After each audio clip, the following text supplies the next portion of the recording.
বিসমিল্লাহির রহমানির রহিম। সুপ্রিয় শিক্ষার্থীবৃন্দ, আমি আজকে তোমাদের সাথে আছি। তোমাদেরকে আজকে আলোচনা করব বিপণনের কার্যাবলী। তোমরা ইতিমধ্যেই বিপণন সম্পর্কে জেনেছো, বিপণন কি, তার বৈশিষ্ট্য কি। আজকে আমি তোমাদের সাথে আলোচনা করব বিপণনের কার্যাবলী সংক্রান্ত। আমরা সবাই জানি যে বিপণন কি, আমরা শিখেছি বিপণনের কাজ হচ্ছে উৎপাদনকারীর কাছ থেকে চূড়ান্ত ভোক্তা অর্থাৎ আমরা আমাদের কাছে একটি পণ্য পৌঁছানোর জন্য যাবতীয় যে সকল কাজ প্রয়োজন হয় সেইগুলিকে আমরা বলবো বিপণনের কার্যাবলী। ঠিক আছে, এখন আমরা যাই। এই বিপণনের কাজকে একটি রেখাচিত্রের সাহায্যে দেখানো হয়েছে, তোমরা দেখতে পাচ্ছ। 1 নম্বর কার্যাবলী হচ্ছে বিনিময় সংক্রান্ত কার্যাবলী।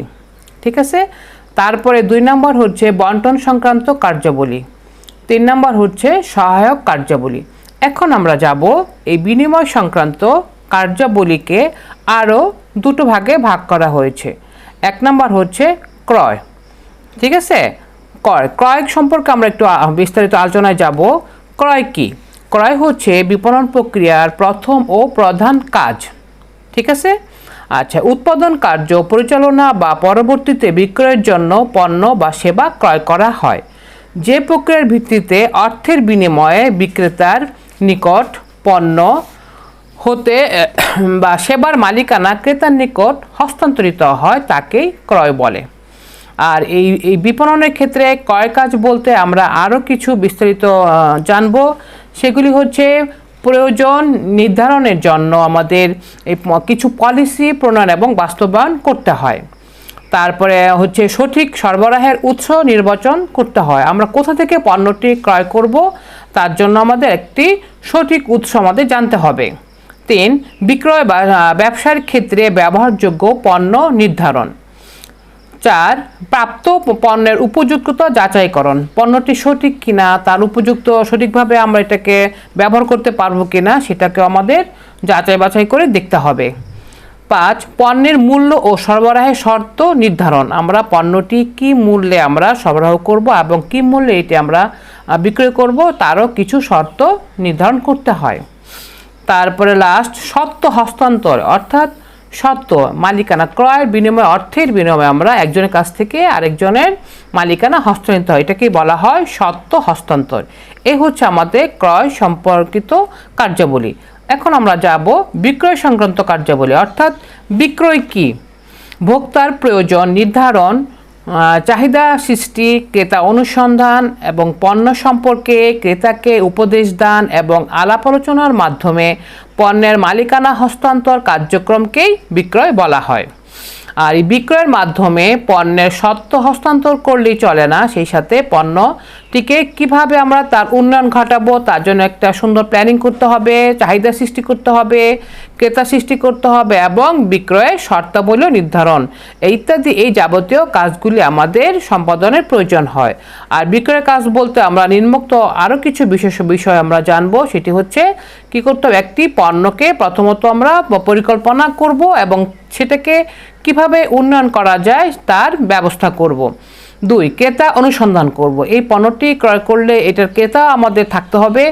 3, প্রসারের সকল হাতিয়ার ব্যবহার করে চাহিদাও সৃষ্টি করতে হবে। শুধু পণ্য উৎপাদন করে রাখলেই তো হবে না, যাতে সেটি জনগণ বা আমাদের ভোক্তাদের কাছে পৌঁছায় তার জন্য চাহিদাও সৃষ্টি করতে হবে। 4, বিক্রয় শর্তাবলীর আলোচনা, অর্থাৎ পণ্যটির মান, তার পরিমাণ এবং তার মূল্য কেমন হবে, কীরূপ হবে তা নির্ধারণ করাটাও এই বিক্রয় শর্তাবলীর মধ্যেই আওতাভুক্ত। লাস্ট পয়েন্ট, পণ্যের মালিকানা ও পণ্য হস্তান্তরের লক্ষ্যে বিক্রয় চুক্তি সম্পাদন। দেখবা তোমরা কিছু কিছু পণ্যের ক্ষেত্রে বিক্রয় সম্পর্কে হস্তান্তর যখন হয় কিছু চুক্তি সম্পাদিত হয়ে থাকে। এগুলি সব ধরনের পণ্যের ক্ষেত্রে না, এগুলি বিশিষ্ট বা বিশেষ কিছু পণ্যের ক্ষেত্রে এই চুক্তিগুলি সম্পাদিত হয়ে থাকে।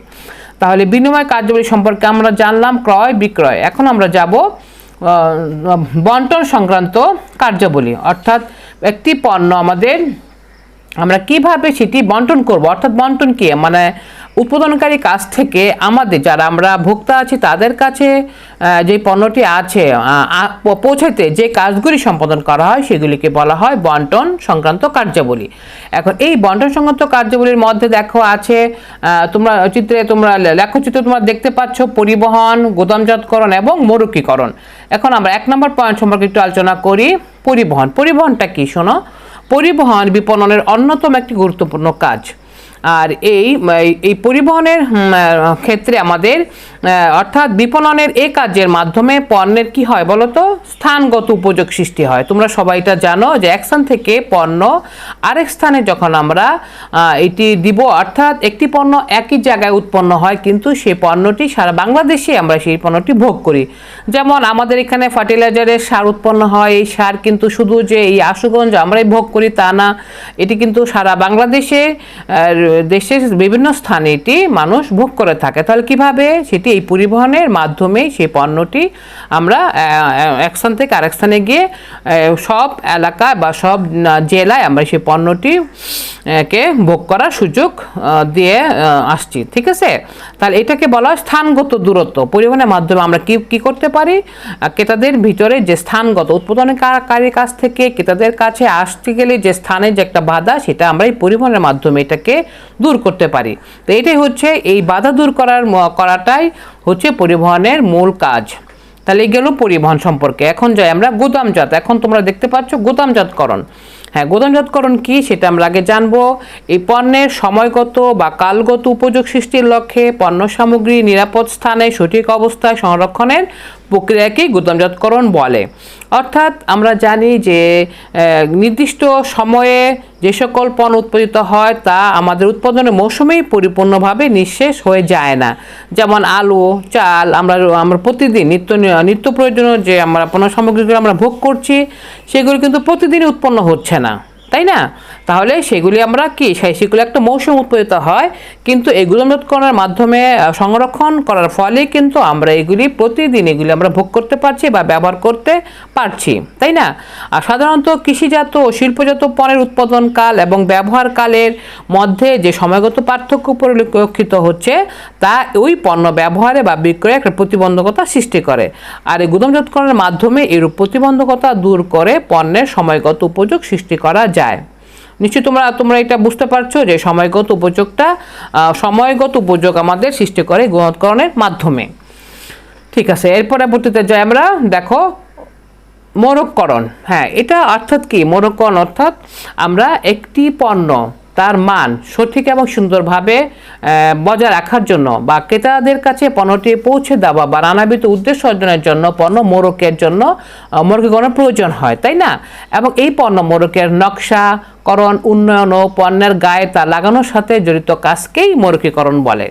এটা তোমরা সবাই দেখো যে আজকাল কেউ খোলা পণ্য আমরা কিনতে চাই না, তাই না? বা আমরা ভোগ করতেও চাই না। এই জন্য আমাদের প্রয়োজন একটি পণ্যের মান ঠিক রাখা এবং পণ্যের নিরাপত্তার জন্য মোড়কীকরণ করা হলেও বর্তমানে পণ্যটি ক্রেতাদের মাঝে আকর্ষণীয় করে তোলার জন্য মোড়কীকরণ করা হয়।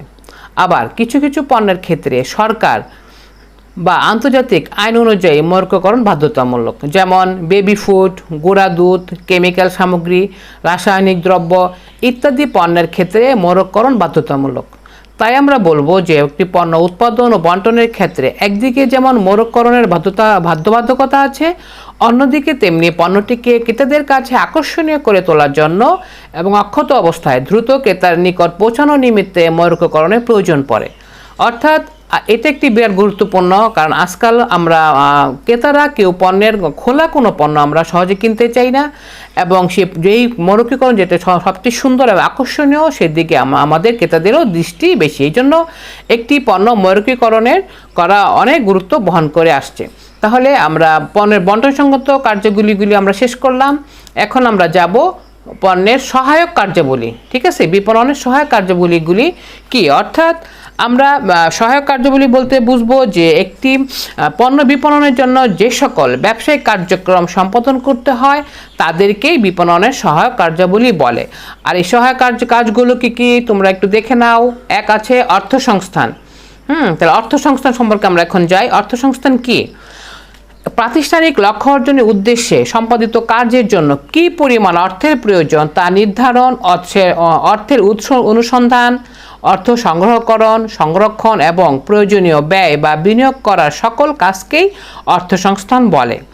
আর আমরা জানি যে বিপণনের ক্ষেত্রে তোমার এই বাজার গবেষণা, পণ্য গবেষণা, সংগ্রহ, মজুতকরণ, পরিবহন, বিজ্ঞাপন ইত্যাদি খাতে প্রচুর অর্থের প্রয়োজন হয়। আর প্রয়োজনীয় এই সকল অর্থ কোন কোন উৎস হতে সংগৃহীত হবে এবং কোন কোন খাতে কিভাবে খরচ হবে ইত্যাদি বিষয়ে যাবতীয় কার্যক্রম বিপণনকারীকেই সম্পাদন করতে হয়। যদিও মনে করা হয় যে অর্থ সংস্থান সংক্রান্ত যাবতীয় কাজ অর্থ ব্যবস্থাপকের, কিন্তু তবু আমরা বুঝবো যে বিপণন ব্যবস্থাপক প্রত্যক্ষ বা পরোক্ষভাবে তার বিভাগের অর্থ সংস্থানের সাথে নিজেকে নিয়োজিত রাখে। অর্থাৎ শুধুমাত্র আমরা ব্যবস্থাপকের উপর এটা ছেড়ে দিলে হবে না, যিনি বিপণন ব্যবস্থাপক তাকে ওই অর্থ সংস্থানের যাবতীয় কাজ সম্পাদন করতে হয়। ঠিক আছে, তার অর্থ সংস্থান সম্পর্কে আমরা জানলাম। এখন জানবো আমরা 2 নম্বর পয়েন্ট, ঝুঁকি গ্রহণ। অর্থাৎ ঝুঁকি, আমরা জানি যে ব্যবসায় কাজ মানে ঝুঁকি, ঝুঁকিকে নিয়ে আমাদের ব্যবসা কার্যক্রম সম্পাদন করতে হয়। আর ভবিষ্যতে কোনো অনিশ্চিত ঘটনা দ্বারা বিপণন কার্যক্রম ক্ষতিগ্রস্ত হওয়ার সম্ভাবনাকেই ঝুঁকি বলে। ঠিক আছে, আর পণ্য উৎপাদন ও বন্টন কাজে নানান ধরনের ঝুঁকি সবসময় জড়িয়ে থাকে, যেমন মূল্য কমে যাওয়া, পণ্য বিনষ্ট হওয়া, চুরি ডাকাতি, ইত্যাদি, বিভিন্ন ধরনের আপদ বিপদের ঝুঁকি, আগুন লাগা ইত্যাদি। ঠিক আছে, এই বিক্রেতাকে এগুলিকে গ্রহণ করতে হয়। পণ্যের বিক্রয়, বিপণন ও এর সহায়ক সকল কাজের সাথে কম বেশি ঝুঁকি রয়েছে। আর এখন কি করতে হবে, বিপণনকারীকে এই সকল ঝুঁকি চিহ্নিতকরণ করতে হবে, বিশ্লেষণ করতে হবে, পরিমাপকরণ করতে হবে এবং তা সর্বনিম্ন পর্যায়ে আনা সংক্রান্ত যাবতীয় কার্যক্রম বিপণনকারীকে গ্রহণ করতে হয়। আর এরূপ কাজ বিপণনকারীর ঝুঁকি গ্রহণ সংক্রান্ত কাজেরই আওতাভুক্ত।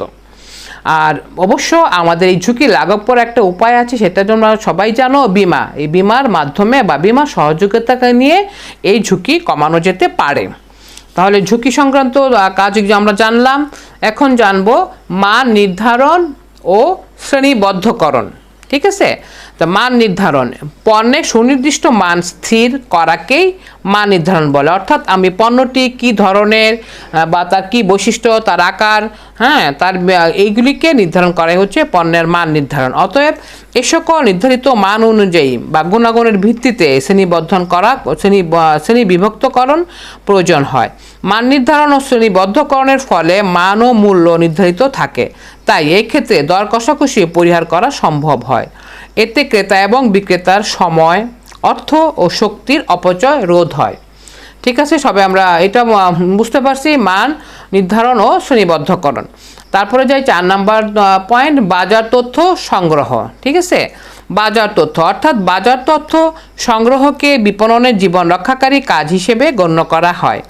বিপণন কার্যাবলীর পরিকল্পনা গ্রহণ, বাস্তবায়ন ও নিয়ন্ত্রণের জন্য প্রয়োজনীয় সকল তথ্য সংগ্রহ, বিশ্লেষণ ও বন্টনের সাথে জড়িত কাজকে বাজার তথ্য সংগ্রহ বলে। এ ধরনের তথ্য সংগ্রহের মাধ্যমে বিপণনকারীরা সঠিক সিদ্ধান্ত গ্রহণ করতে পারে, ফলে বিপণন ঝুঁকি অনেকাংশেই হ্রাস পায়। অর্থাৎ আমাদের বাজার তথ্য সম্পর্কে সংগ্রহ করতে হবে। ঠিক আছে, আমরা সবাইটা জানলাম। এখন আমরা জানবো বিক্রয়োত্তর সেবা দান। একটি পণ্য কিভাবে বিক্রয়ের পরও সেবা দান করে থাকে, অর্থাৎ বিক্রয়ের পরও ক্রেতাদেরকে সেবা প্রদান করা হলে তাকেই বলা হয় বিক্রয়োত্তর সেবা দান। ঠিক আছে, বিশেষ করে আমরা যারা ক্রেতা আছি, এই ক্রেতাদের সন্তুষ্টি প্রদান ও বিক্রয় বৃদ্ধির জন্য বিক্রয় সেবা প্রদান করতে হয়। এতে প্রতিষ্ঠানের সুনামও বৃদ্ধি পায়। বিশেষত আমরা জানি যে ইলেকট্রনিক্স দ্রব্য এবং শিল্প পণ্যের ক্ষেত্রে বিক্রেতা সেবা প্রদান অত্যন্ত গুরুত্বপূর্ণ বিপণন কাজ হিসেবে গণ্য হয়। যেমন ধরো তোমার ওভেন, ওয়াশিং মেশিন, টেলিভিশন, এগুলি আজকাল দেখবা কেনার ক্ষেত্রে এগুলি বিক্রয়ের পরও সেবা দিয়ে থাকে। অর্থাৎ কীভাবে তুমি এগুলোকে ব্যবহার করবা, কীভাবে এগুলিকে সংরক্ষণ করবা, এইগুলিকে কাজের জন্য আমাদের এই বিক্রয়োত্তর সেবা খুবই গুরুত্বপূর্ণ ভূমিকা পালন করে আসছে। একটা জিনিস আমি কিনে নিয়ে আসলাম, সেটার ব্যবহার আমি জানলাম না, ঠিক আছে, তাহলে সেই পণ্যটি কী হয়ে থাকবে আমার কাছে, অব্যবহৃত, মূল্যহীন, তাই না? যখন এটার আমি সেবাটা জানবো, তাহলে সেটা সুষ্ঠু ব্যবহার করা সম্ভব হবে। ঠিক আছে, এটা আমরা একটা গুরুত্বপূর্ণ পয়েন্ট, তাই না, যে বিক্রয়োত্তর সেবা দান করা। তাহলে আমরা বিপণনের কার্যাবলী সম্পর্কে সবগুলি মোটামুটি জেনেছি। এখন সবশেষে আমরা বলবো যে একটি পণ্যের সুষ্ঠু বিপণনের জন্য পণ্যের বাজার সৃষ্টি, বাজার গবেষণা, আয় ও ব্যয় বিশ্লেষণ, নীতি নির্ধারণ এবং প্রসারমূলক বিভিন্ন কাজ সম্পাদন করতে হয়। আর এই জন্য এর সঙ্গে জড়িত সকল মহলের আন্তরিক সহযোগিতাও প্রয়োজন।